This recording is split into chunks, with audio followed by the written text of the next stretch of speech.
इस जगत के बनाने वाले परमेश्वर ने, जो हमारा प्रभु भी है, हमारा परमेश्वर भी है, हमारा पिता भी है, वो सृष्टि करता है, सबका सृष्टि करता है।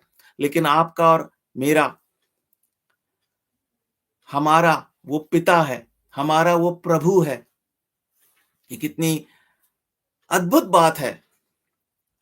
आप यदि इस समय आत्मा में हैं, तो आप आनंदित होंगे। अगर आप शरीर में हैं, तो इस बात से आपको कोई आनंद महसूस नहीं होगा, क्योंकि शरीर और आत्मा एक दूसरे के विरोधी हैं। इससे पहले हम आगे बढ़े, एक बार मैं एक विश्वासी भाई से बात कर रहा था। हम लोग गाड़ी में सफर कर रहे थे और कुछ बातचीत हमारे बीच में हो रही थी, और मैं जानता था कि वो भाई अभी उसके पास उद्धार का अनुभव नहीं है। वो बाहरी रूप से अपने आप को विश्वासी कहता है, उसने बपतिस्मा भी लिया है, वो बाइबल भी उसके पास है, वो बहुत कुछ करता है, लेकिन वो प्रभु की भक्ति के बारे में भी जानता नहीं, प्रभु का आराधक नहीं है। और मैं उसको कुछ बातें, एक प्रभु की ओर से अभिषेक पाने के द्वारा, मैं जो प्रभु ने मुझे बुलाहट दी कि मेरी भेड़ों की अगुवाई कर और मेरा सुसमाचार लोगों को बांट। और एक मसीह, सामान्य रीति से हर एक मसीह के पास ये अभिषेक है, ये अधिकार है कि हम हर एक किसी की, जब परमेश्वर का आत्मा हमें बोझ देता तो हम अगुवाई करें, उन्हें चिताएं, उन्हें समझाएं, उन्हें प्रोत्साहन दें। तो मैं उसको बोलने लगा, वो कुछ बातों को लेकर एक प्रकार से एक गलत विचारधारा पर चल रहा था, और मूल रूप से वो कहने लगा कि भाई, मुझे नहीं लगता कि मुझे कोई आवश्यकता है कि मैं ये बाइबल को पढूं। मुझे लगता है परमेश्वर मुझसे यूं ही बात करता है। तो मैंने उसको बोला, ठीक है, अगर ऐसी ही बात है तो क्यों नहीं आप प्रचार करते, फिर आप फेसबुक पे प्रचार करें, आप कोई किताबें लिखें, खुद आपको प्रमाण मिलेगा, बहुत से लोग आपको बताएंगे। हालांकि मेरा ये सुझाव नहीं है, लेकिन क्योंकि आप मानने को तैयार नहीं हैं, आप अपनी जिद पर अड़ गए हैं कि नहीं, मुझे नहीं लगता कि परमेश्वर का वचन, ये बाइबल मुझे पढ़ने की जरूरत है। मैं विश्वास करता हूं कि यीशु मसीह सच्चा है, लेकिन मुझे लगता है कहीं ना कहीं ये बाइबल, शायद ये कोई विदेशी किताब है, शायद इसमें कुछ चीजें जरूरी हैं, कुछ चीजें ऐसे ही जोड़ दी गई हैं। और तो वो कहने लगा कि नहीं नहीं नहीं। और फिर कहते कहते कहते उसने उसने कहा परमेश्वर मुझसे बात करता है, और फिर उसने एक बात कही कि अ, शरीर और आत्मा तो एक दूसरे के पूरक हैं, मतलब एक दूसरे के वो दोस्त हैं, एक दूसरे के सहायक हैं। मैंने उसको बोला, आप बहुत बड़ी भूल कर रहे हैं। क्या आप नहीं, इसीलिए मैं कह रहा हूं परमेश्वर का वचन पढ़िए। गलातियों 5 और 17 में स्पष्ट रीति से लिखा है, क्योंकि शरीर आत्मा के विरोध में और आत्मा शरीर के विरोध में लालसा करता है, और ये एक दूसरे के विरोधी हैं। इसलिए कि जो तुम करना चाहो वह ना करने पाओ। तुम कौन हो? आत्मा हो। यही तो परमेश्वर बताने आया, तुम आत्मा हो, तुम मर चुके हो, तुम इस शरीर में कैद होकर रह गए हो। ये शरीर मैंने आत्मा के लिए दिया था, तुमने आत्मा को शरीर में कैद कर दिया, मार डाला, और तुम अंधे हो चुके हो। तुम पाप की बीमारी से पूरी तरह से सड़ गए हो। प्रिय भाई और बहनों, ये जश्न मनाने का विषय है, ये खुशी मनाने का विषय। आज मैं बार बार कहता हूं, बहुत से मसीह लोगों को शर्म भी आनी चाहिए। बहुत से जो खानदानी मसीह बोलते हैं, या तीसरी चौथी पीढ़ी, उनको यही नहीं पता कि वो पाप के रोगी थे, आज भी पाप के रोगी हैं। मेरे शब्दों में कई बार, मेरे प्रचार में क्रोध इसलिए होता है क्योंकि मैंने बहुत ऐसा अनुभव देखा, और मुझे लज्जा आई। और खास करके हमारे इस देश में, जहां इतना अंधकार है, इतना अंधकार है, वहां पर कई बार इस बात को देखकर बड़ा ही दुख होता है। लेकिन प्रिय भाई और बहनों, ये दुख मनाने से ज्यादा हमारे लिए खुशी मनाने का विषय है, क्योंकि मनुष्यों के विषय में हम कुछ कर नहीं सकते। अगर उनकी यही मर्जी है, विश्वासियों में आज के समय में, कलीसियाओं के आज के समय में अगर शारीरिकता के अनुसार ही वो चलना चाहते हैं, संसारिकता के अनुसार ही चलना चाहते हैं, तो हम इस विषय में कुछ कर नहीं सकते। लेकिन आप और मैं या जो भी विश्वासी परमेश्वर की ओर देखता है, वो आत्मा में चलता है, वो आनंदित होता है। और हमें इस बात से आनंदित होना चाहिए कि हम पाप के रोगी थे। हम पाप के हाथों बिके हुए थे। हम शरीर के गुलाम थे और परमेश्वर ने हमारा उद्धार किया। आज हम भले ही शरीर से आजाद तो नहीं हुए हैं, लेकिन हम उसके गुलाम नहीं हैं। हम उसके गुलाम नहीं हैं। और इसीलिए हम परमेश्वर की आराधना करते हैं, उसकी महिमा करते हैं, मनुष्यों के सिखाई हुई विधियों के अनुसार नहीं, मनुष्य के डंडे के डर से नहीं, मनुष्य को दिखाने के लिए नहीं, पर इस खुशी से कि परमेश्वर ने हमारा उद्धार किया है। आइए आज एक बार फिर से हम अपने उस उद्धार के आनंद में मग्न होकर परमेश्वर की महिमा करें, जैसा हमने इस गीत के द्वारा भी किया। हमने याद किया प्रभु के बलिदान को, और इसीलिए मैंने कहा यदि हम आत्मा में हैं तो हम आनंदित होंगे। यदि हम शरीर में हैं तो हमें कोई आनंद नहीं होगा। कितने लोग शरीर में चल रहे हैं, उनके पास टाइम नहीं है, आत्मिक बातों के लिए टाइम नहीं है। आजकल मसीह लोग आत्मिक बातों से बोर हो जाते हैं,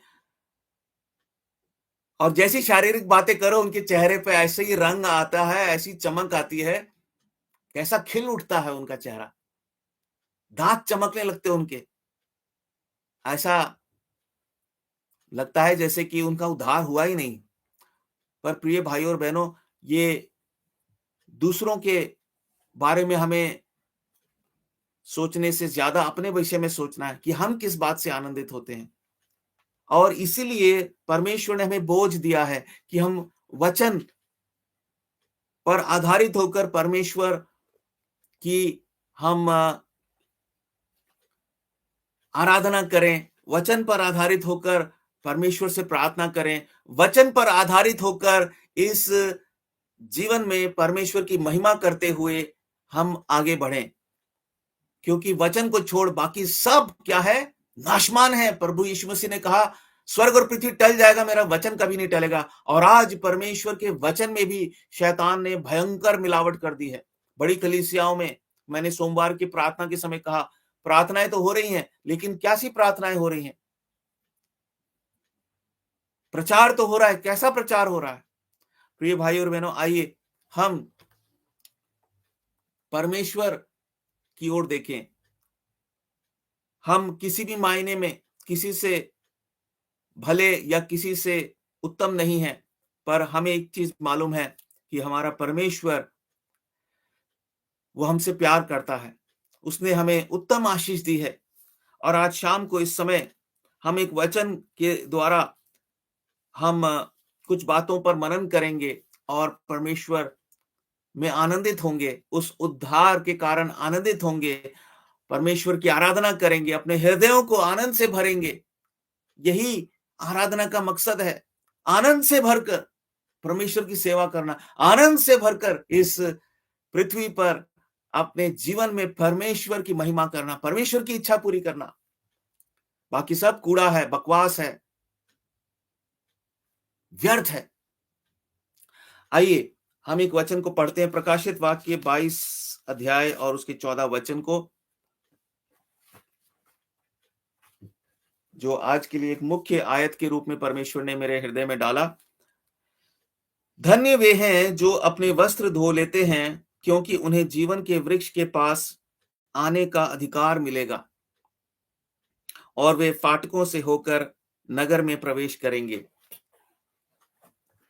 कितना सुंदर ये वचन है। एक विजय का एहसास हमें दिलाता है, एक विक्ट्री का हमें एक जो है अनुभव देता है।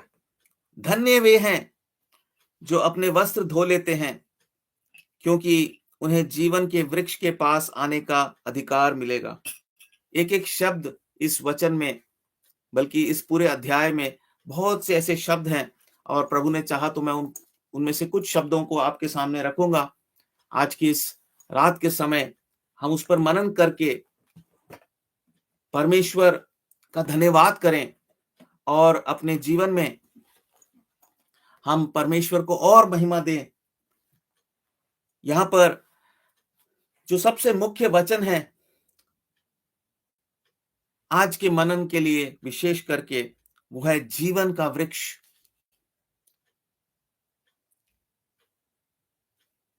एक जीवन की बात है यहाँ पर, एक ऐसा वृक्ष जो जीवन देता है। यहीं से हम आज के संदेश में आगे बढ़ेंगे। सबसे पहले कुछ मैं बातों को आपके साथ बांटना चाहता हूं, जो परमेश्वर की आत्मा ने मेरे हृदय में डाली कि आराधना क्या है। हम कई बार परमेश्वर के आत्मा की अगुवाई में इस विषय पर हमने परमेश्वर से दर्शन पाया है। आराधना क्या है? वो एक जीवन शैली है, वो निरंतर चलने वाली क्रिया है। उसका अर्थ क्या है? परमेश्वर का आदर करना, परमेश्वर को प्रसन्न करना, उसका धन्यवाद देना। और आज हम एक बार फिर से कुछ और बातों को परमेश्वर ने जो मेरे सामने रखी, मैं बताना चाहता हूं। सबसे पहली चीज, आराधना क्या है?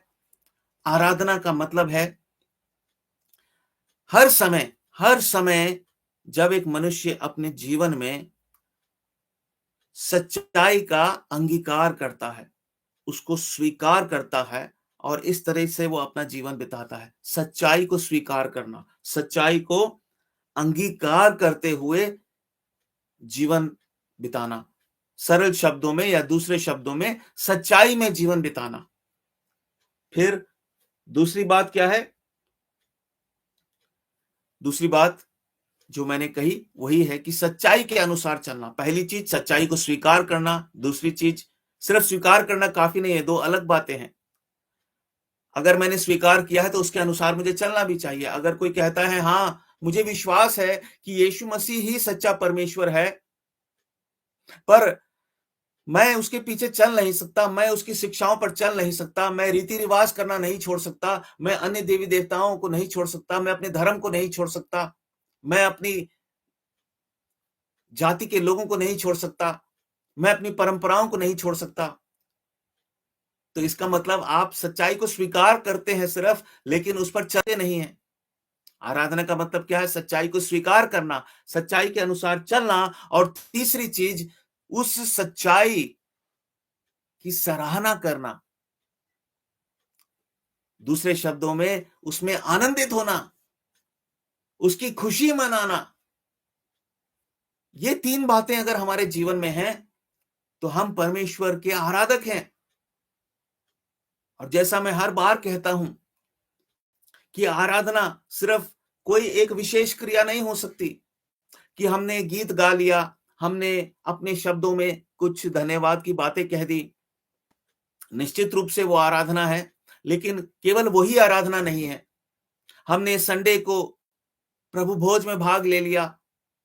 जैसे पिछले हफ्ते के संदेश में मैंने इस बात को परमेश्वर से पाकर आप लोगों के साथ बांटा था कि जब हम उस रोटी और प्याले में भाग लेते हैं तो वो हमारी आराधना का एक हमारी आराधना को पूर्ण करता है।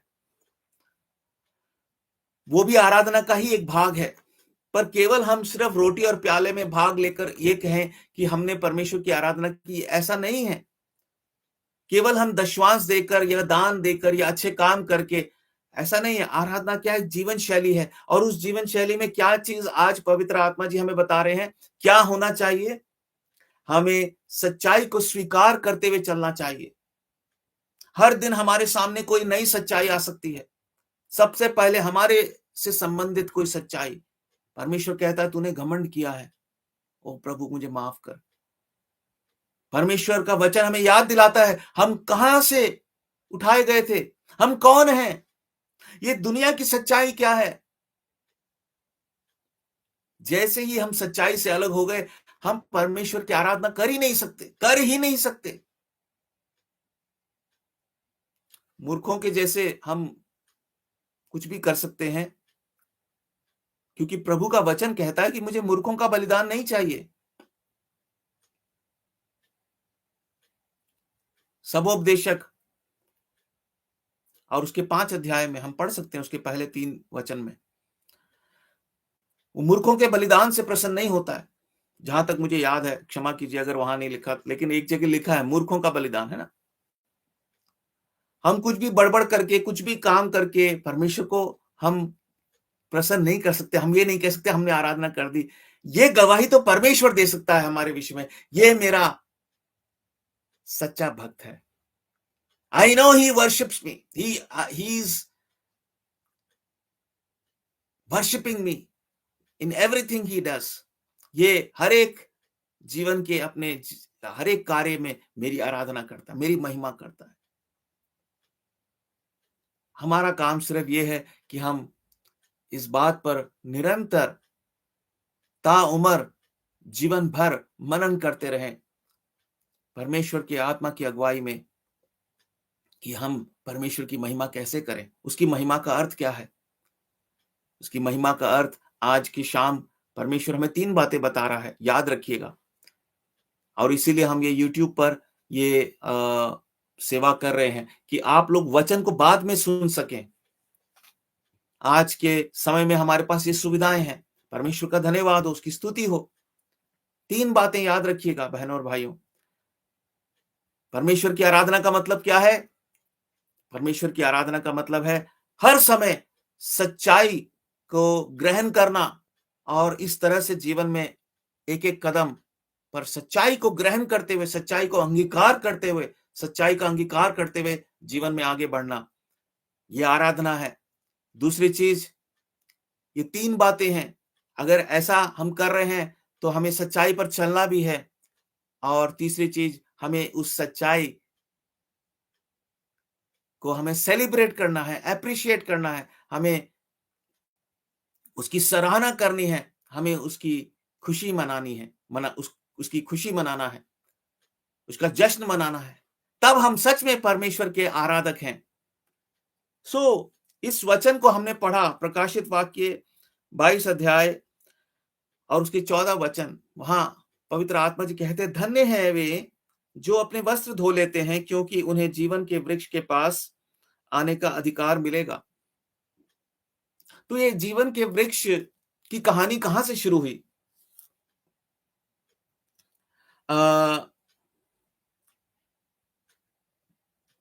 जैसा मैंने कहा कि हमें सच्चाई को भूलना नहीं चाहिए, सच्चाई को हर समय अंगीकार करना चाहिए। और आज एक सच्चाई परमेश्वर हमारे सामने रखना चाहता है कि हम उसको अंगीकार करें और फिर हम उसके अनुसार चलें और फिर हम उसमें आनंदित भी हों, उसकी सराहना करें।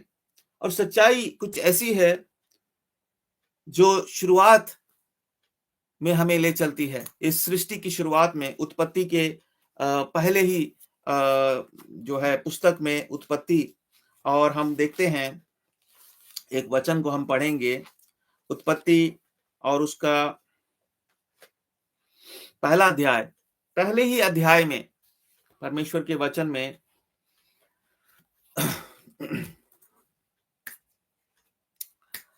पहले ही अध्याय में हम पढ़ेंगे, माफ करना, पहला अध्याय नहीं, दूसरे अध्याय के 7 वचन को हम पढ़ते हैं। तब यहोवा परमेश्वर ने आदम को भूमि की मट्टी से रचा और उसके नथनों में जीवन का श्वास फूंक दिया और आदम जीवित प्राणी बन गया। देखिए, पहली चीज हम देखते हैं कि ये जीवन शब्द की शुरुआत यहां से हुई कि परमेश्वर ने क्या किया, मट्टी लेकर पहले मनुष्य को, जिसको आदम कहा गया, जो पुरुष था, उसको रचा और क्या कर दिया, उसमें अपनी सांस फूंक दी और वह आदम जीवित प्राणी बन गया। जीवित प्राणी। प्रिय भाइयों और बहनों, जिस समय परमेश्वर ने आदम और हवा को बनाया, सबसे पहले आदम को बनाया और वो जीवित प्राणी बन गया। उस समय इस शब्द का मतलब वास्तव में अनंत जीवन भी था और बहुतायत का जीवन भी था, खुशहाली का जीवन। क्योंकि अदन की वाटिका में परमेश्वर ने उनके लिए सब कुछ, सारे प्रबंध किए थे। वो आनंद से जीवन का सुख भोग सकते थे। परमेश्वर खुद उनके लिए जीवन का वृक्ष था और उस जीवन के वृक्ष के द्वारा उनकी सारी आवश्यकताएं पूरी हो सकती थी और मृत्यु नाम की कोई चीज नहीं थी। लेकिन हम देखते हैं कि जब उन्होंने परमेश्वर की आज्ञा को तोड़ा, जिसके विषय में परमेश्वर ने उनसे स्पष्ट कह दिया था, यदि तुमने ऐसा किया तो मृत्यु तुम्हारे जीवन में आ जाएगी। हम एक बार फिर से उस वचन को पढ़ लेते हैं, दूसरे अध्याय के 17 वचन को। पर भले या बुरे के ज्ञान का जो वृक्ष है, उसका फल तू कभी ना खाना, क्योंकि जिस दिन तू उसका फल खाएगा उसी दिन अवश्य मर जाएगा।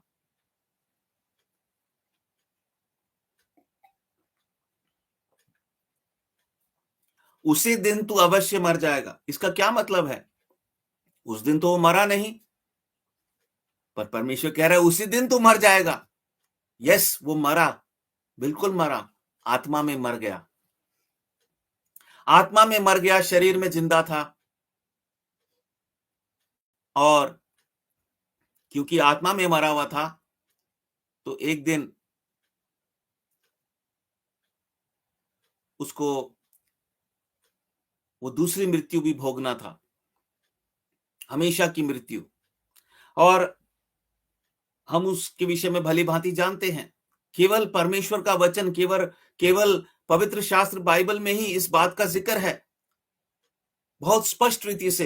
हो सकता है क्योंकि शैतान क्या करता है, सच्चाई में से कुछ लेकर, नकल करके, फिर उसमें कुछ जोड़कर, कुछ तोड़कर, वो एक नई सच्चाई को, डुप्लीकेट सच्चाई, जैसे आजकल टीवी पे हम बोलते हैं झूठी खबरें, फेक न्यूज, तो वो फेक वचन बनाता है। बहुत सारे धर्म ग्रंथ हैं, उसमें फेक बातें लिखी हैं।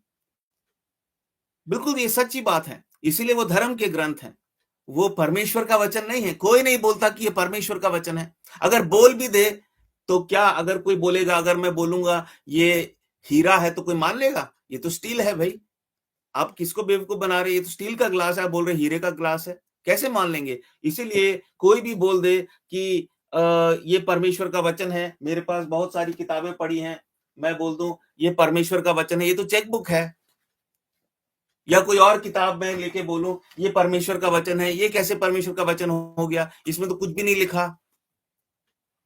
या मैं कोई और किताब निकाल लूं, कोई कथा कहानी की किताब बोलूं ये परमेश्वर का वचन है, कैसे हो गया परमेश्वर का वचन?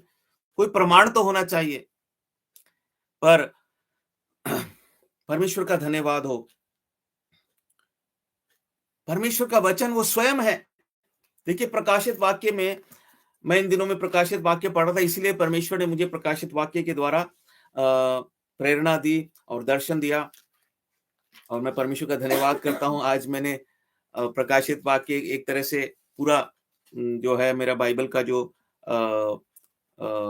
अध्ययन है उसको पूरा किया, उत्पत्ति से लेकर प्रकाशित वाक्य तक एक और बार मैं पढ़ सका।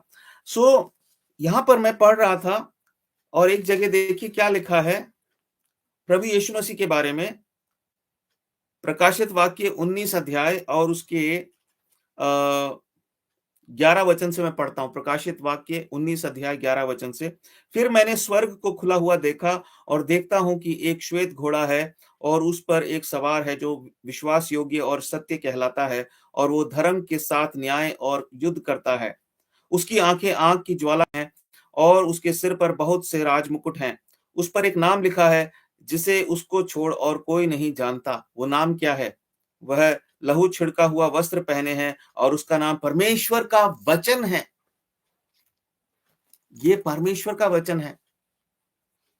पर जिनकी आंखें बंद हैं उन्हें ये मूसा, पतरस, पौलुस, यूहन्ना, मत्ती, दानियल, शमूएल वगैरह वगैरह, इन मनुष्यों का वचन, यहूदियों का वचन मालूम पड़ता है, क्योंकि उनकी आंखें बंद हैं।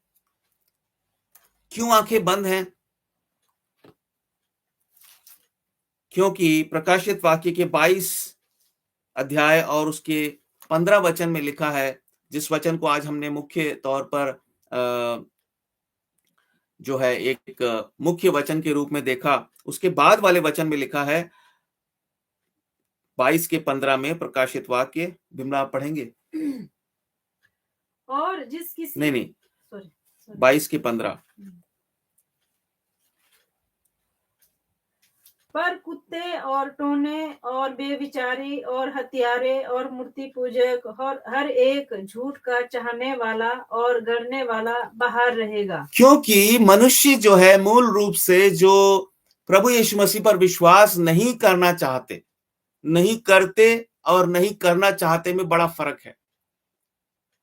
अगर नहीं करते हैं, कुछ कारण हो सकता है, धीरे धीरे परमेश्वर उनकी सहायता करेगा। लेकिन अगर वो फिर भी नहीं करते हैं, इसका मतलब अब वो कौन सी श्रेणी में है? वो नहीं करना चाहते हैं। क्यों नहीं करना चाहते हैं? क्योंकि वो झूठ के चाहने वाले हैं, वो झूठ पर विश्वास करना चाहते हैं। मैं नहीं कह रहा, उस स्वर्गदूत ने, जिसने यूहन्ना को दर्शन दिया, उसने कहा कि कुत्ते और टोन्हे, जादूगर करने वाले, अंधविश्वास करने वाले, मूर्खता की बातें करने वाले, अरे हमने सोचा है यहाँ पर अगर कुछ करेंगे यहाँ पे राख डालेंगे, यहाँ पर नाक रगड़ेंगे, कैसी-कैसी बातें हैं, मनुष्य उसको कैसे स्वीकार कर लेता है। मैंने कहा उस मनुष्य को बोल, भैया ये हीरा है, वो बोलेगा मैं तेरी हालत बुरी कर दूँगा, तूने अपना मुँह बंद नहीं किया। ये हीरा है क्या? ये स्टील है। पर जब हम उसको बोलेंगे, अरे भैया इसमें परमेश्वर है, मालूम है क्या? अच्छा, ऐसा हो सकता है क्या? अगर मैं इस ग्लास के सामने नाक रगड़ूँगा, क्या मेरा भला हो जाएगा? हाँ, हो जाएगा। अच्छा, ठीक है। चलो ट्राई करके देखते हैं। कोशिश करने में क्या है? क्या पता हो ही जाए। और अगर हो गया, ओह! क्या बोलेगा? ग्लास देवता, है ना? ये ग्लास मेरा भगवान है, ईश्वर है। झूठ से प्यार करने वाले, झूठ का गढ़ने वाले, तो वो पहले प्यार करेगा और फिर क्या आप लोगों को बताएगा। और फिर किसी ने बोल दिया, अरे भैया ये तो ग्लास ही है। ओह! हमारी भावना आहत हो गई।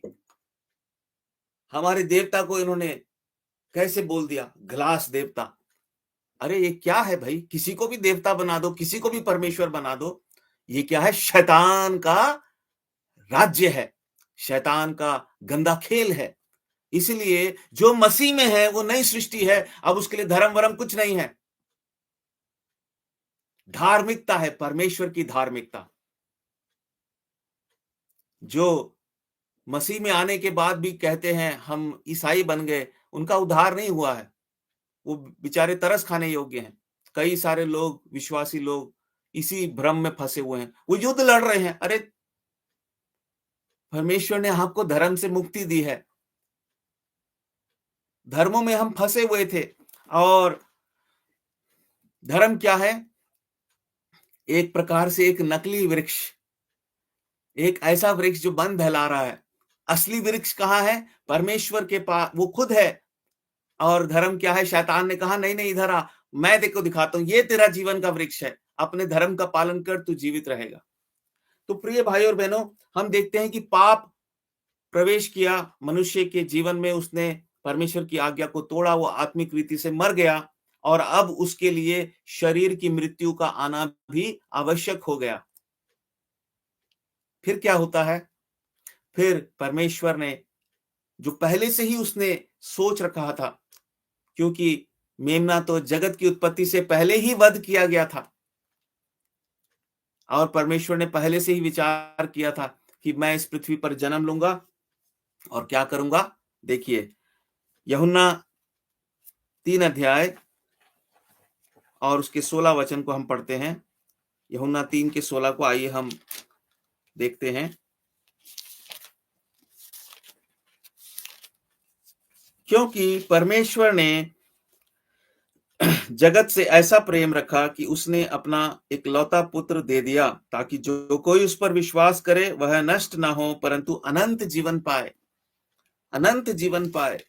और यूहन्ना 10 अध्याय और उसके 10 वचन में प्रभु यीशु मसीह ने कहा, चोर किसी और काम के लिए नहीं परंतु केवल चोरी करने और घात करने और नष्ट करने को आता है। मैं इसलिए आया कि वे जीवन पाएं और बहुतायत से पाएं। अनंत जीवन और बहुतायत का जीवन। ये जो जीवन का वृक्ष है, ये हमें क्या देता है? अनंत जीवन और बहुतायत का जीवन। बहुतायत के जीवन से क्या हमें समझना चाहिए? देखिए, ध्यान से वचन को देखिए। वो अब क्या है? जीवित प्राणी तो सब हैं। जैसे ही आदम और हवा ने पाप किया, अब वो जो जीवित प्राणी जिसके पास अनंत जीवन भी था, बहुतायत का जीवन भी था, अब क्या रह गया? केवल नाश होने वाला जीवन। हम सब के पास नाश होने वाला जीवन है। इस पृथ्वी पर हर एक मनुष्य के पास नाश होने वाला जीवन है। वो जीवित प्राणी है, पर क्या उसके लिए आराधना हो सकती है? प्रभु तेरा धन्यवाद, मैं जीवित हूं। अरे प्रभु कह रहा है बस ठीक है, तू इसी के लिए धन्यवाद देता रहेगा, फिर तू धन्य नहीं है, क्योंकि तेरा जीवन के वृक्ष में कोई भाग नहीं है। जीवन के वृक्ष के द्वारा हमें नाशवान जीवन नहीं मिलता है, हमें अनंत जीवन मिलता है। जीवन के वृक्ष के द्वारा हमें कलेश और दुख, दुख से मतलब है निराशा, गुलामी, पराजय और कड़वाहट का जीवन नहीं मिलता है, जो कि बहुत लोग उसी से संतुष्ट हैं। यहां तक कि कई विश्वासी भी कहते हैं, इसी से संतुष्ट हैं हम। हमें घर दे दे प्रभु, हमें एक बच्चा दे दे प्रभु, हमें एक बेटा चाहिए, बच्चा दे दे प्रभु, हमें घर दे दे, हमें पैसा दे दे, अच्छा पद दे दे, अच्छा नाम दे दे। क्या है? सिर्फ आपको सीमित आशीष चाहिए, थोड़ी सी आशीष चाहिए। जीवन के वृक्ष से आप उसके पास नहीं आना चाहते हैं, आप धन्य नहीं कहलाए जाना चाहते हैं, और इसीलिए आप परमेश्वर की सच्ची आराधना भी नहीं कर पाते हैं। आपको मालूम ही नहीं उसकी सच्ची आराधना। सच्ची आराधना कौन करेगा? जो जीवन के वृक्ष के पास आना चाहता है और जीवन के वृक्ष के पास आ चुका है और जो उस जीवन के वृक्ष से आनंदित है। आदम और हवा ने यही पाप किया। वो जीवन का वृक्ष वहां था अदन की वाटिका में। देखिए उत्पत्ति के दूसरे अध्याय में और उसके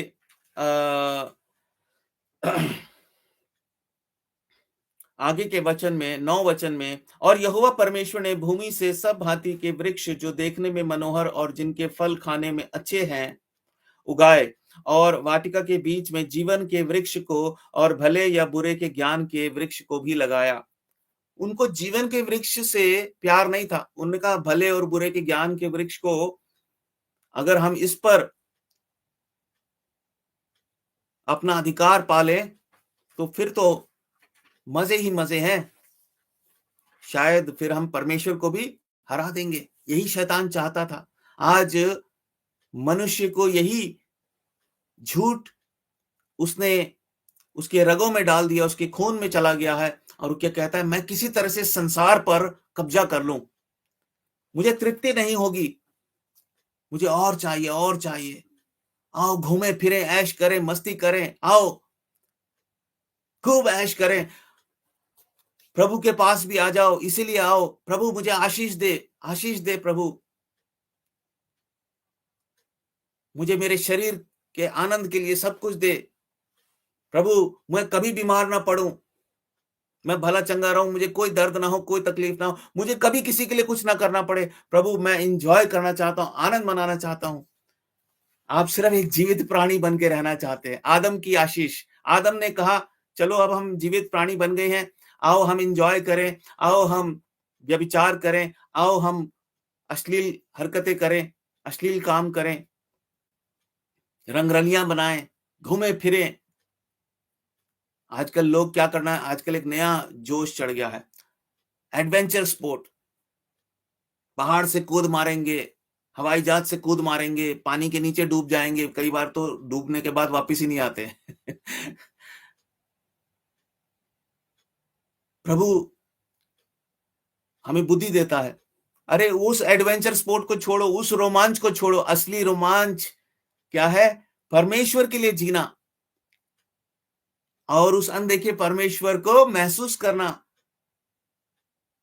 वो है असली रोमांच। और उसकी खूबियों को, उसकी सुंदरता को, उसकी भलाई को, उसकी महानता को, उसकी सामर्थ को, उसके विचारों को जानना और उसके लिए आनंदित होना, उसमें खुशी मनाना, यह है असली रोमांच जिसमें अभी हम हैं, हम कर रहे हैं वो रोमांच। कुछ लोग कहेंगे ये पागल हो गए लगता है, ये यूट्यूब पे क्यों हर वेडनेसडे को क्यों आता है ये भाई?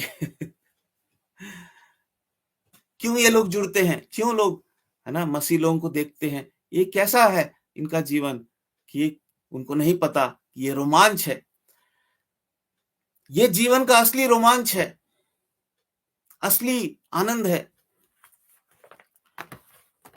हम देखते हैं कि ये जो बहुतायत का जीवन है, इसमें सबसे पहली बात, जिसके पास बहुतायत का जीवन नहीं, उसके पास अनंत जीवन भी नहीं हो सकता। ये बहुतायत का जीवन इस पृथ्वी के लिए है। देखिए, प्रभु यीशु मसीह ने कहा कि मैं चोर किसी और काम के लिए नहीं आता, लेकिन घात करने के लिए और नाश करने के लिए आता है। लेकिन मैं इसलिए आया हूं कि वो चोरी करने आता है, घात करने आता है, नाश करने आता है, पर मैं किस लिए आया हूं? इस पृथ्वी की बात कर रहा है परमेश्वर। इस पृथ्वी पर हम जैसे भक्तों को बहुतायत का जीवन देना चाहता है। अब कुछ लोग बोलेंगे, हाँ, बहुतायत का जीवन मतलब फिर से वही वाला राग अलापना शुरू कर देंगे, पैसा, नौकरी और सारी शरीर की आशीषें। परमेश्वर कहता नहीं, बहुतायत का जीवन क्या है? इस पृथ्वी पर, बोलिए मेरे साथ, सच्ची शांति क्या है? फिर सच्चा आनंद क्या है? सच्ची स्वतंत्रता क्या है? और सच्ची विजय और सच्ची आराधना, यह है बहुतायत का जीवन। इसके पास है संसार में, सिवाय आपके और मेरे, जो प्रभु को जानते हैं, समझते हैं। यिर्मयाह कहता है कि घमंड करना है तो इस बात पर करो कि तुम यहोवा को जानते हो और समझते हो। बहुत से लोग, बहुत से विश्वासी लोग सिर्फ जानते हैं। हाँ, मुझे पता है यीशु मसीह के नाम से बहुत कुछ हो जाता है, मैं अपना जीवन सुंदर बनाना चाहता हूं, प्रभु यीशु मसीह के पास मैं आऊंगा। हम सब कहीं ना कहीं शुरुआत ऐसे ही करते हैं, लेकिन धीरे धीरे प्रभु हमारा उद्धार करता है, हमारी आंखों के आगे से उस गंदगी को दूर करता है और कहता है, तेरा दिमाग खराब तो नहीं हो गया? मैं राजाओं का राजा, प्रभुओं का प्रभु हूं। और तुझे मालूम भी है तेरे ऊपर कौन सा संकट मंडरा रहा है? मूर्ख, तू मर जाएगा, नरक में जाएगा। मैं कहता हूं, पहले अपने पापों से मन फिरा ले, झूठ को छोड़ दे, क्योंकि देख, मेरे वचन में मैंने लिख दिया है कि ऐसे लोगों को मैं कुत्ता कहूंगा। ये कुत्ते हैं जो झूठ से प्यार करते हैं, ये पशु हैं। कैसे मनुष्य की हिम्मत हो सकती है कि जिस परमेश्वर ने उसे बनाया, जो पवित्र है, सच्चा है, वो उस परमेश्वर के द्वारा रचे जाने के बाद वो झूठ से प्यार करने लगे और झूठ को बेचना शुरू कर दे, झूठ का व्यापार करना शुरू कर दे, झूठ का गढ़ने वाला हो जाए, झूठ की खेती करनी शुरू कर दे। ऐसे वो फिर जीवित प्राणी ही रह जाएगा और जीवित प्राणी मर जाते हैं। पर हम लोग अब केवल जीवित प्राणी नहीं हैं, हम क्या हैं? अनंत जीवन पाए हुए लोग हैं, बहुतायत का जीवन पाए हुए लोग हैं। हमारे पास सच्ची शांति है, हमारे पास सच्चा आनंद है, हमारे पास सच्ची स्वतंत्रता है, हम किसी के गुलाम नहीं। बहुत सी कलीसियाओं में गुलामी में लोग संगति में और सेवा में और बाकी सब कामों में वो रहते हैं और चलते हैं गुलामी में। क्यों? क्योंकि उन्हें अपनी स्वतंत्रता का एहसास नहीं है। कलीसिया के लंबे चौड़े इतिहास में हम देखते हैं कई बार शैतान ने जो है गुलामी के जाल फैलाए और बहुत से लोग आज भी अगर वो आत्मिक रीति से देखेंगे, अगर उनकी आत्मा इस समय जाग जाए तो देखेंगे मैं तो बंधा हुआ हूं, मैं तो बंधा हुआ हूं। इसलिए क्या है, उनके होंठ बंद रहते हैं, वो सच नहीं बोलना चाहते, उनकी आंखें भी बंद रहती हैं, वो सही और गलत में फर्क नहीं करना चाहते, आंख बंद कर लेते हैं, हमें नहीं पता। हमारे को सिर्फ 2 ही चीज़ें पता है, हमारे पेट भर जाना चाहिए, हमारे शरीर पे कपड़े रहने चाहिए और इससे और जुड़ी हुई बातें। पर जिनकी आँखें खुली हुई हैं, वो खुशी मनाते हैं, प्रभु ने मुझे बहुतायत का जीवन दिया है। कोई बात नहीं, मेरे पास रुपया नहीं है, मुझे नहीं चाहिए। होता तो बड़ी दुःख की बात होती, बड़ी टेंशन की बात होती, क्या करूँ? कैसे छुपाऊँ? किसी की नज़र ना लग जाए, कोई मुझसे माँग ना ले। अच्छी बात है, नहीं है। नहीं मुझे चाहिए, मैं प्रभु मेरा उसके पास कोई घर नहीं था, मेरे पास भी नहीं है। उसके पास कोई बैंक अकाउंट नहीं था, मेरे पास भी नहीं है। ओह! मेरे पास क्या है? बहुतायत का जीवन है, सच्ची शांति। कई विश्वासी लोग कहते देखो भाई प्रभु ने मुझे बड़ी आशीष दी है, प्रभु की दया से मेरे पास सब कुछ है। अरे वो प्रभु ने नहीं दिया। दिया तो होगा पर तूने क्या किया? उसे शैतान को दे दिया। प्रभु ने तेरे को दिया, तूने शैतान को दे दिया। शैतान को देने का मतलब क्या होता है? मान लीजिए प्रभु ने आपको बड़ी कुछ आर्थिक आशीष दी, आपने क्या किया? उठा के उसको फट से छुपा के रख दिया। शैतान ने बोला मेरे पास दे दे, अब किसी को बताना मत। अनन्या और सफीरा ने ऐसा ही किया था, जमीन बेची और झूठ बोला। पतरस ने कहा क्या तुम इसके मालिक नहीं थे? तुम्हें क्या हो गया था? मुझसे झूठ बोलने की क्या जरूरत थी? मैं क्या लालची आदमी हूं जो मैं इसको हड़प लेता? परमेश्वर हर्ष से देने वाले से खुश होता है। तुमने इतनी मूर्खता के काम क्यों किया? और उन्हें दंड मिला।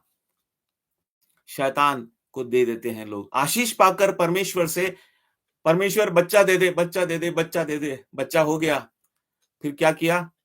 उसको आवारा बना दिया, उसको बिगाड़ दिया, संसार के रास्ते पे चल रहा है, प्रभु की सेवा के लिए उसको तैयार नहीं किया। जा बेटे ऐश कर, उसको लाड प्यार किया, नहीं नहीं मेरा बेटा है, इसको मत कुछ कहिए। और क्या कर दिया? शैतान को दे दिया। हन्ना को परमेश्वर ने संतान की आशीष दी, उसने परमेश्वर को दिया। अब्राहम को परमेश्वर ने धन दिया, उसने परमेश्वर की महिमा की। दाऊद को परमेश्वर ने धन दिया, परमेश्वर की महिमा की। आजकल के विश्वासियों को परमेश्वर धन देता है, वो क्या करते हैं? शैतान की महिमा करने लगते हैं। हम एक नहीं 2 गाड़ियां खरीदेंगे। हम छोटी नहीं बड़ी गाड़ी खरीदेंगे, छोटा घर नहीं बड़ा घर खरीदेंगे। फिर हम उसको स्टेटस में डालेंगे, यूट्यूब में और पता नहीं क्या-क्या करेंगे, दिखावा करेंगे। तो इसका मतलब आप सिर्फ एक जीवित प्राणी हैं, जीवित प्राणी में ही खुश हूं मैं, है ना? पहला कुरिन्थियों और उसके 15 अध्याय और मेरे ख्याल से 19 वचन में, पहला कुरिन्थियों और उसके देखिए उस वचन को हम पढ़ते हैं जिससे कि हमें मालूम हो कि ये परमेश्वर का वचन है, ये कोई मनुष्य की बात नहीं है।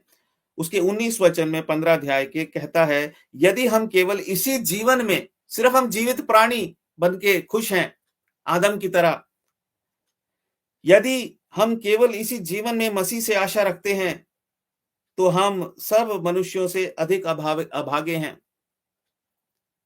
हम बहुतायत का जीवन तो चाहते हैं, लेकिन कैसा? जिसमें जीवन की आशीषें हों, पृथ्वी की आशीषें हों, शरीर की आशीषें हों।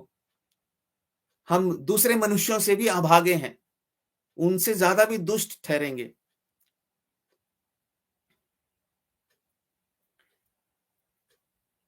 अपने पैसे को छुपा के रखना हाय कोई मेरे से छीन ना ले हाय कहीं ये प्रभु मुझसे ये ना बोल दे, ये मेरे एक सेवक है उसको दे, ये मेरे लोग हैं जो जरूरत में उनको दे, ये मेरे काम के लिए अलग कर।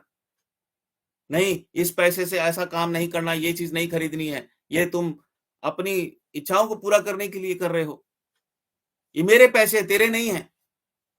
बहुत से लोगों ने प्रार्थना की तब तुझे नौकरी मिली, बहुत से लोग प्रार्थना करते तब तेरा काम धंधा ठीक चलता है। नहीं नहीं नहीं नहीं, ऐसा तो नहीं है प्रभु, मैंने ही मेहनत करी है। बिल्कुल तूने जो मेहनत की है उसका मैं तुझे दूंगा, लेकिन ये तेरा पैसा नहीं है। और आज यही एक सबसे बड़ा पाप है प्रभु के लोगों में, कलीसियाओं में, अगुवों में, बहुत से विश्वासियों में। इसीलिए यदि आप इस समय इस पृथ्वी पर एक गरीब व्यक्ति हैं, इस समय आपके पास संसारिक आशीषों की बहुत बड़ी कमी है, तो जश्न मनाइए, खुशी से उछल पड़िए, क्योंकि वो बहुतायत का जीवन नहीं है। बहुतायत का जीवन क्या है? मेरे पास सच्ची शांति है, मेरे पास सच्चा आनंद है, मेरे पास सच स्वतंत्रता है। बहुत से मसीह मसीह अगुवे, बहुत से मसीह कलीसियाएं वो मेरे को बहुत नापसंद करते हैं। क्यों? क्योंकि मैंने उनकी गुलामी ठुकरा दी। वो बोलते अब क्या है, इस भाई को कुछ तो ना आए, ऐसा ही है भाई, ऐसे ही आवारा है, क्या है? वो हमारी स्वतंत्रता का अपमान करते हैं, बोलते हैं आवारा है ना?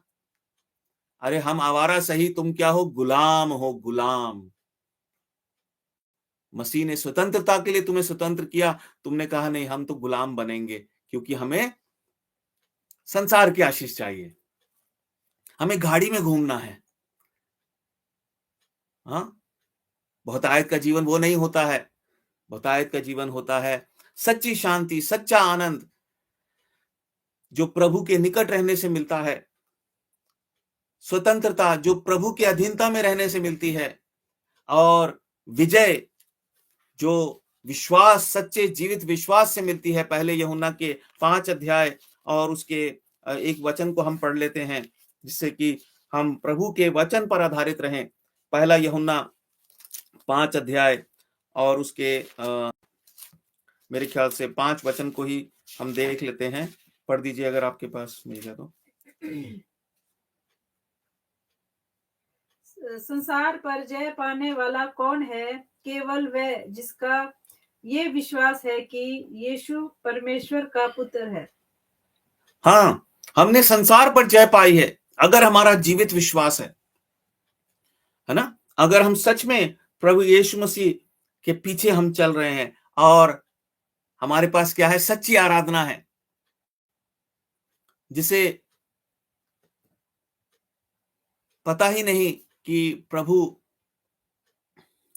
मुझे क्या देने आया। वो जीवन का वृक्ष है, वो मुझे इस संसार से छुड़ाने आया। इस संसार एक मृत्यु का स्थान है, श्राप का स्थान है, सड़ाहट की जगह है। परमेश्वर हमें इससे बचाना चाहा है।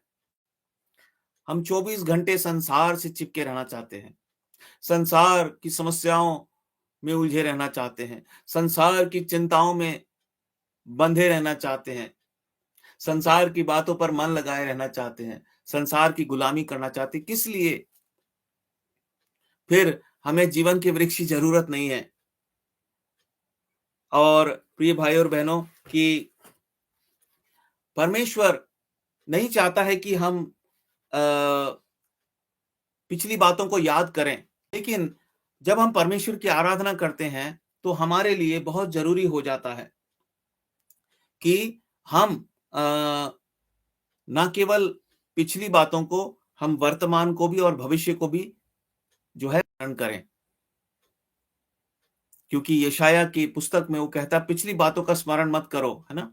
तो कई मायनों में ये बात सही है कि हमें पिछली बातों को भूल जाना, लेकिन जब हम प्रभु की आराधना करते हैं, तो हमें भूलना नहीं चाहिए कि हम कहाँ से आए हैं। हमारी सच्चाई क्या है? हमारी सच्चाई ये है कि हम पाप में जन्मे थे। हमारी सच्चाई ये है कि हम मृत्यु की घाटी में जीवन बिता रहे हैं। ये संसार एक मृत्यु की घाटी है। आइए हम कुछ वचनों को देखेंगे और हमारी सच्चाई ये है कि अगर प्रभु जो जीवन का वृक्ष है, वो हमारे लिए नहीं आया होता, तो हम जो हैं वो कहाँ जाते? हम नरक की ओर जाते। पर परमेश्वर की दया से अब हमें अधिकार मिला है कि एक दिन हम उस जीवन के वृक्ष के पास जाएँगे और हम उस द्वार से हम प्रवेश करेंगे परमेश्वर के राज्य में। देखिए अ, हम लोग अदन की वाटिका में जब आदम ने पाप किया, तो हम वहाँ से जो है जीवन के वृक्ष से हमारा नाता टूट गया था। और जब तक प्रभु यीशु मसीह संसार में नहीं आया, यशायाह का 9 अध्याय और उसका दूसरा वचन, यशायाह 9 अध्याय और उसका दूसरा वचन, आइए हम इसको पढ़ते हैं। जो लोग अंधियारे में चल रहे थे, उन्होंने बड़ा उजियाला देखा, और जो लोग घोर अंधकार से भरे हुए मृत्यु के देश में रहते थे, उन पर ज्योति चमकी। और ये ज्योति कौन थी? प्रभु यीशु मसीह। मत्ती 4 अध्याय और उसका 16 वचन, वहां पर भी इसी वचन को हम पढ़ते हैं। मत्ती 4 के 16 में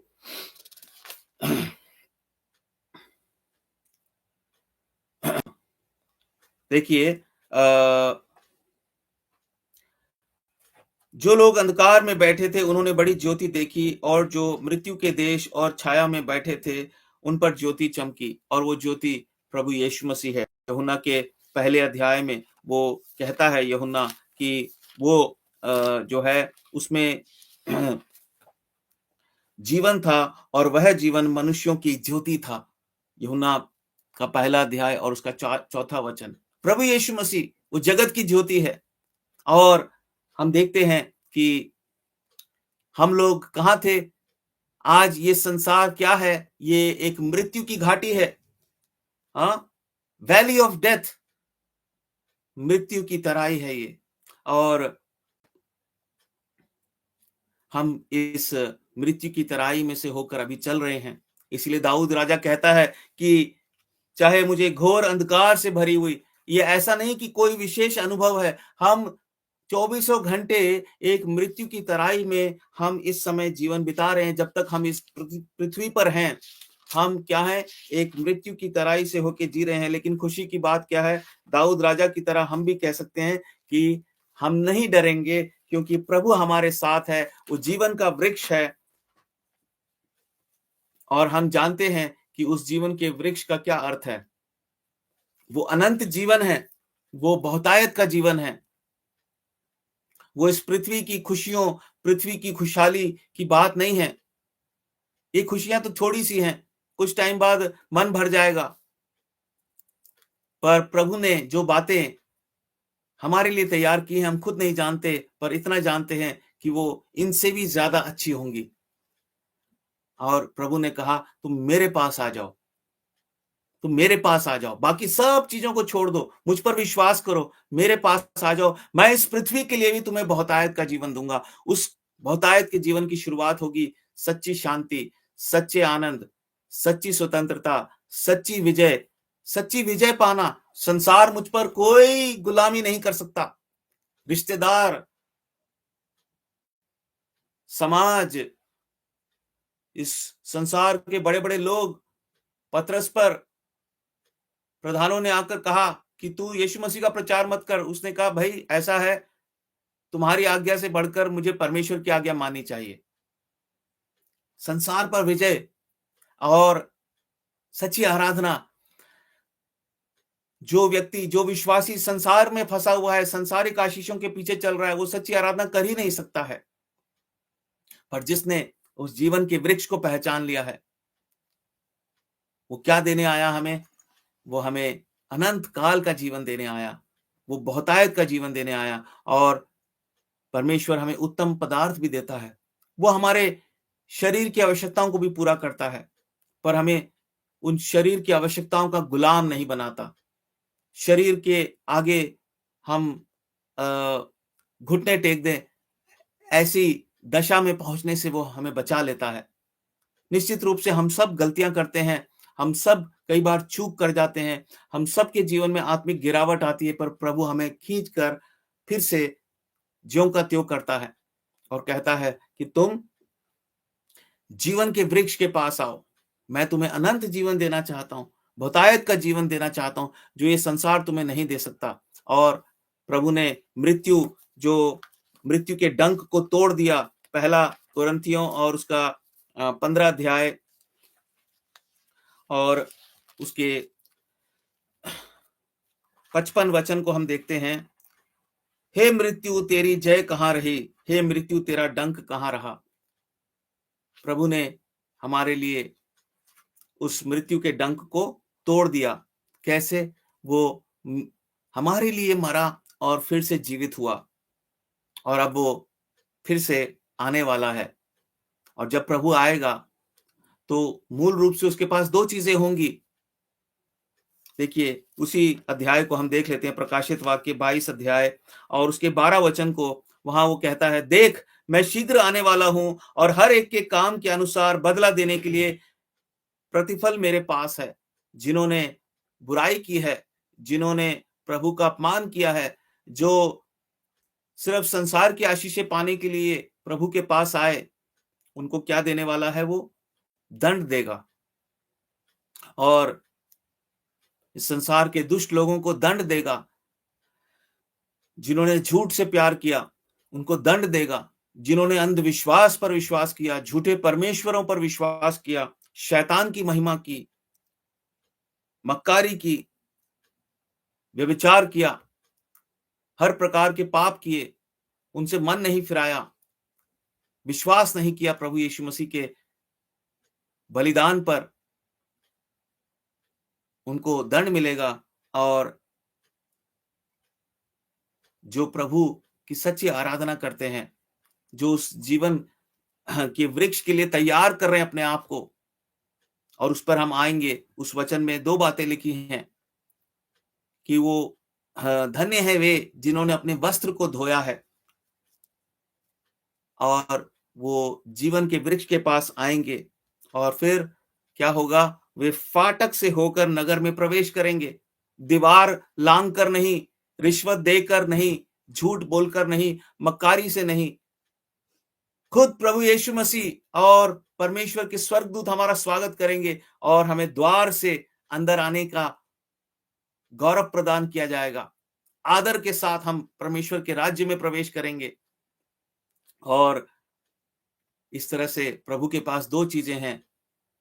जो बुरा करेंगे उनके लिए दंड, और जो प्रभु की महिमा करेंगे उनके लिए क्या है? इनाम है। परमेश्वर की स्तुति करना, बढ़ाई करना, ये क्या है? देखिए, यहां पर प्रकाशित वाक्य के 19 और उसके 5 वचन को हम देखते हैं। प्रकाशित वाक्य के, बस हम 5 मिनट में खत्म करेंगे। प्रकाशित वाक्य 19 के 5 वचन को हम देखते हैं। ये दिखाता है कि ये एक आज्ञा है। परमेश्वर ने हमारे लिए एक आज्ञा रखी है, मेरी महिमा करो, मेरी स्तुति करो अपने जीवन के हर एक भाग, हर एक बात से, हर एक पहलू से। और यहाँ पर स्वर्गदूत कहता है, तब सिंहासन में से एक शब्द निकला, हे हमारे परमेश्वर से सब डरने वाले दासों, क्या छोटे क्या बड़े, तुम सब उसकी स्तुति करो। क्यों परमेश्वर ने ऐसी बात कही? क्यों प्रभु यीशु मसीह ने कहा कि पिता ऐसे आराधकों को ढूंढता है जो आत्मा सच्चाई से उसकी आराधना करें? क्योंकि उससे क्या है? हम जीवन के वृक्ष के पास आ सकेंगे। प्रभु हमें अनंत काल का जीवन देना चाहता है। जो सच्ची आराधना नहीं करेंगे, जो सच्चाई का अंगीकार नहीं करेंगे, सच्चाई से अलग हो जाएंगे। सच्चाई से अलग होना का मतलब क्या है? मान लीजिए आप एक सही रास्ते पे जा रहे हैं और धीरे-धीरे कोई व्यक्ति आता है, आपके साथ वो कुछ बात करनी शुरू करता है और आपको पता ही नहीं चलता कब वो आपको एक अलग सड़क पर ले गया। आज बहुत से विश्वासी वो जानते भी नहीं है, बहुत से बड़े-बड़े अगुवे वो अगर अपने जीवन को जाँचें, क्योंकि जब घमंड आ जाता है, जब अधिकार आ जाता है, तो कई बार वो भले ही जाँचते होंगे, लेकिन कैसे जाँचेंगे जब आँख बंद है? पहली चीज़, जाँचना हमारे लिए संभव नहीं है। हम अपनी बुद्धि से, अपनी अकल से, अपने विवेक से अपने आप को जाँच नहीं सकते। हमारे जाँचने वाला तो प्रभु है। पर जब उन्होंने खुद को घमंड से भर लिया है, हठीलेपन से भर लिया है, कठोरता से भर लिया है, प्रभु तो उनकी मदद करेगा नहीं जाँचने में। फिर वो खुद ही अपने आप को जाँचेंगे, बोलेंगे प्रभु मैं ठीक हूँ। भाई और बहनों मैं ठीक हूँ। वास्तव में वो ना प्रभु से कहेंगे, ना किसी से वो कहेंगे हाँ, मैं ठीक हूँ। पर भाई और बहनों, ये हम कर नहीं सकते। हमारा जाँचने वाला तो प्रभु है और प्रभु से हमें माँगना है, प्रभु मुझे जाँच। और इसीलिए वो कहता है कि जिन्होंने अपने वस्त्र धो लिए हैं, इससे पहले कि हम प्रभु की आराधना करें या हम हमारे जीवन में, मसीह जीवन में अगर हम अपने वस्त्रों को धोते नहीं हैं, प्रभु ने हमें उद्धार का वस्त्र दिया, पर अब हमारी ज़िम्मेवारी है उस वस्त्र को मैला नहीं होने देना है। उस वस्त्र को दागी नहीं होने देना है। उसे हमें धोना है मेमने के लहू से, उसे हमें धोना है परमेश्वर के वचन से, उसे हमें धोना है प्रार्थना के जीवन से, उसे हमें धोना है भक्ति के जीवन से, आराधना के जीवन से, सेवा के जीवन से, सच्चाई से। और इसीलिए सच्ची आराधना का मतलब है परमेश्वर की सच्चाई का अंगीकार करना, सच्चाई पर चलना और उस सच्चाई में आनंदित रहना। और देखिए हम एक आखिरी वचन को पढ़ लेते हैं। सो परमेश्वर ने हमारे लिए ये आज्ञा रखी है कि हम उसकी महिमा करें, अन्यथा क्या होगा? हम इस जीवन के वृक्ष के हम पास नहीं पहुंच पाएंगे। देखिए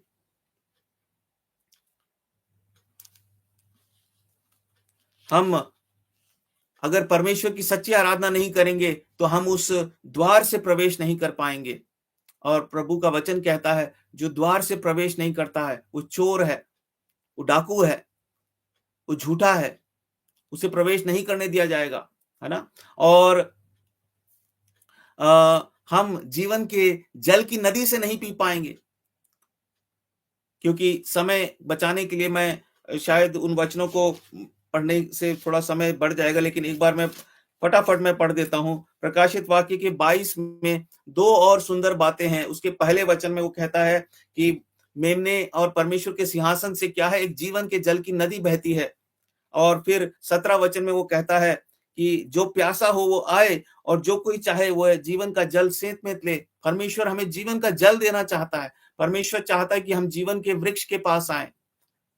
परमेश्वर चाहता है कि हम अनंत जीवन पाने वाले हों, बहुतायत का जीवन हमारे पास हो, संसार की आशीषों का जीवन नहीं, बहुतायत का जीवन। और इसीलिए वो कहता है क्या छोटे क्या बड़े, जो परमेश्वर से डर मानने वाले हैं, जो उसका डर मानते हैं, वो उसकी स्तुति करें आत्मा सच्चाई से।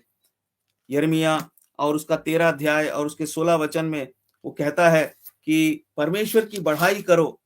देखिए हम इस वचन को पढ़कर अंत करेंगे। यिर्मयाह 13 अध्याय और उसके 16 वचन को, अपने परमेश्वर यहोवा की बढ़ाई करो, इससे पहले कि वह अंधकार लाए और तुम्हारे पांव अंधेरे पहाड़ों पर ठोकर खाएं। और जब तुम प्रकाश का आसरा देखो तब वह उसको मृत्यु की छाया में बदल दे और उसे घोर अंधकार बना दे। प्रिय भाई और बहनों, हमारे लिए बहुत जरूरी है, इन अंत के दिनों में हम हैं, इन कठिन समयों में हम हैं। समय बुरा है, बहुत बुरा है। झूठ और अन्याय एक घिनौनी बीमारी की तरफ फैल गया है। यहां तक कि प्रभु के लोगों के बीच में भी ये बीमारी बड़ी जबरदस्त तरीके से फैल गई है। अन्याय और झूठ, पाखंड।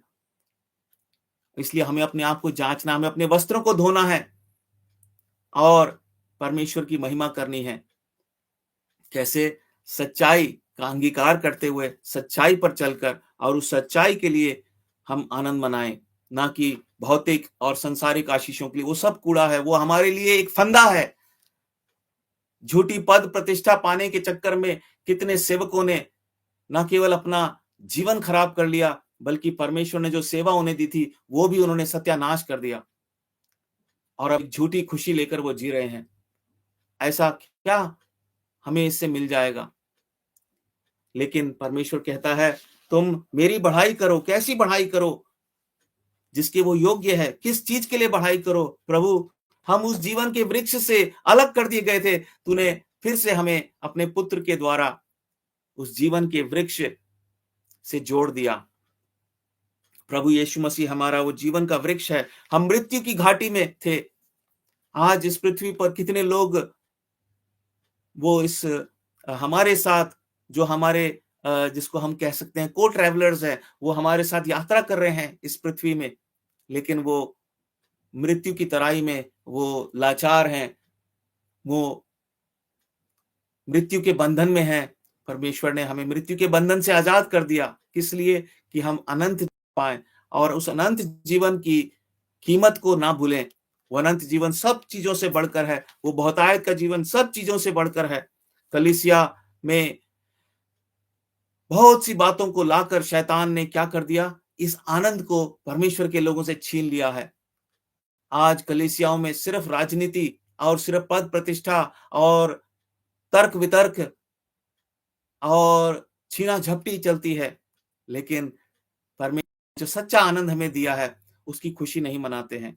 अगर उसकी खुशी मना रहे होते तो आज परमेश्वर के लोगों के बीच में एक ऐसा प्रेम देखने को मिले जो इस संसार से अलग होगा। उसकी मिसाल इस संसार में नहीं मिल सकती। उसकी मिसाल सिर्फ परमेश्वर के वचन में मिल सकती है।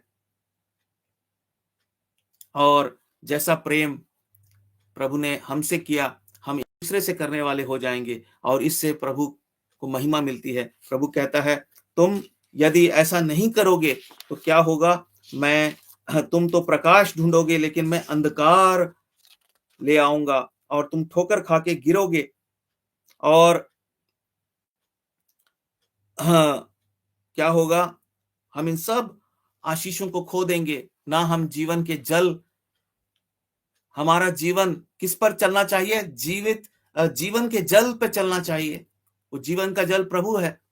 हमें कहाँ जाना चाहिए? जीवन के जल की नदी के पास जाना चाहिए। हमें किस चीज के लिए तैयार होना है? जीवन के वृक्ष के पास हम हमेशा रहें, और हम उस द्वार से प्रवेश कर सकें। बहुत से और वचनों के द्वारा परमेश्वर ने हमें चिताया है, हमें समझाया है। परमेश्वर हमारी सहायता करे। इन अंत के दिनों में हम इन बातों को गंभीरता से लें और अपने वस्त्र धो लें, क्योंकि प्रभु कहता है, धन्य हैं वे, और वही परमेश्वर की सच्ची महिमा करते हैं। आइए हम अपने सिरों को झुकाएं, अपने अपने स्थानों से आप भी प्रभु को धन्यवाद दें, और हम इस सभा को समाप्त करेंगे। प्यारे पिता, आपका धन्यवाद इन सुंदर वचनों के लिए, सुंदर विचारों के लिए। आपने हमसे बातें की अपने वचनों के द्वारा। सच में प्रभु, प्यारे परमेश्वर, आपने हमें उद्धार के वस्त्र पहनाए हैं। आप चाहते प्रभु कि हम इन उद्धार के वस्त्रों को मैला ना होने दें। प्रभु, आप मुझसे ये चाहते प्रभु कि मैं अपने उद्धार के वस्त्रों को ठीक ठाक रखूं प्रभु जी, और प्यारे परमेश्वर, उस जीवन के जल की नदी से मैं पीता रहूं, उसके निकट रहूं, जिससे कि मेरा आत्मिक जीवन फलता फूलता रहे, और मैं उस जीवन के जल की नदी से जीवन के जल को मैं नित्य पिया करूं, और मेरे द्वारा वो जीवन के जल की नदी बहे और बहुत से लोग आशीष पाएं। मैं आपका धन्यवाद करता हूं। ऐसा वरदान आपने मुझे दिया, ऐसी आशीष आपने मुझे दी। मैं तो मृत्यु की घाटी में जीवन बिता रहा था प्यारे पिता, और मेरे पास कोई आशा नहीं थी बचने की। मैं आने वाले संकट से बेखबर और अनजान था। आपने मेरी आंखें खोली और इस मृत्यु की घाटी में अब प्यारे पिता आप मेरे साथ हैं और जीवन की आशा आपने मुझे दी है। बहुतायत का जीवन आपने मुझे दिया है। जो इस संसार का रुपया पैसा, इस संसार के प्यारे पिता कोई भी संसाधन मुझे नहीं दे सकता था। मैं आपका धन्यवाद करता हूँ प्यारे पिता। आपने मुझ जैसे अयोग्य पर, मुझ जैसे पापी पर इतनी बड़ी दया की। मुझे जीवन के जल की नदी में से पीने का अधिकार दिया। मुझे जीवन के वृक्ष के पास आने का अधिकार दिया और आप मुझे तैयार कर रहे हैं प्यारे पिता। मैं धन्यवाद करता हूँ जब मेरे ये उद्धार के वस्त्र मैले हो जाते हैं, आप अपने लहू से मुझे धो देते हैं प्यारे पिता और मुझे मुझे ज्यों का त्यों करते हैं। मैं आपका आभारी हूँ प्यारे पिता। धन्यवाद देता हूँ आपकी सारी भलाइयों के लिए और मेरे इस आभार को प्यारे पिता आपके चरणों में प्रभु यीशु मसीह के नाम से लाता हूँ। सुनिए और ग्रहण कीजिए। आमीन। परमेश्वर का धन्यवाद हो। आप सबको परमेश्वर बड़ी आशीष दे। इसी तरह से हम संगति में जुड़ते रहें। मेरे लिए भी प्रार्थना करें और परमेश्वर हम सबको फिर से जोड़े संगति में। जय मसीह की।